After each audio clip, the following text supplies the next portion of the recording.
Greetings, everyone, and welcome to the Sporty Baja podcast, your number one show for sports and banter. Yes, niliwaambia hapa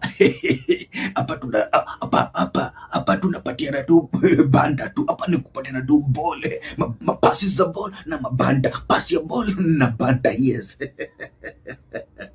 Yes, welcome very much, guys. And what's breaking news today is that Tottenham have just fired their manager.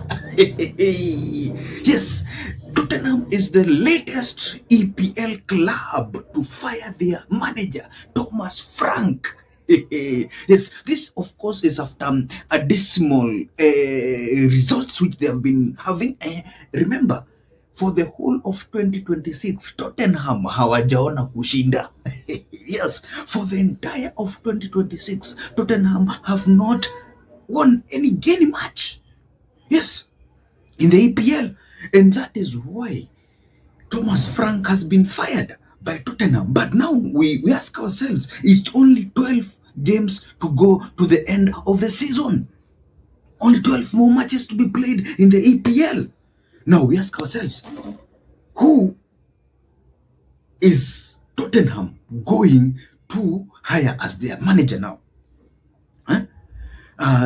From what we are hearing, maybe they might have an interim manager, the same case as Man United have been having an interim manager, or even but who would be willing to work at Tottenham at this time?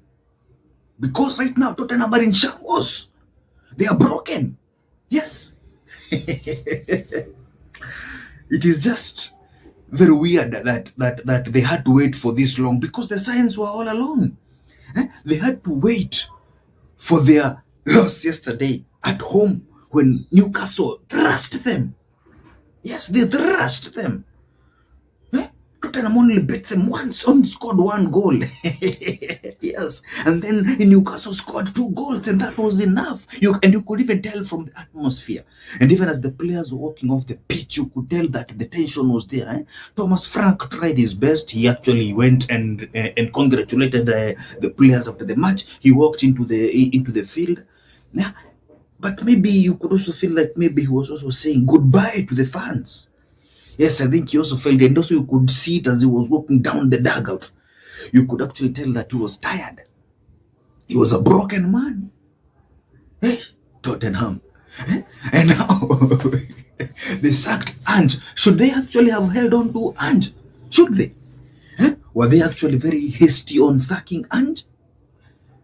Because remember, Ange is the only manager in the latest history, of club history of Tottenham, who has actually won anything for them. And this was the European title which he won. Yes. Should they have kept him? Maybe he was building something. Maybe they were too hasty. But again, last season they finished they finished very low in the table. So Tottenham is a big story, and wait to see how the story is going to unfold. Wait to see who they are going to hire as their new manager.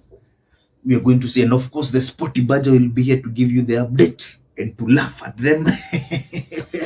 Because now every day, every move that they make, we just laugh. Yes. So that's the breaking news today. Thomas Frank has officially been fired by Tottenham after dismal results. Remember, as I've told you, he has not won anything this year in the EPL. No victories, home or away.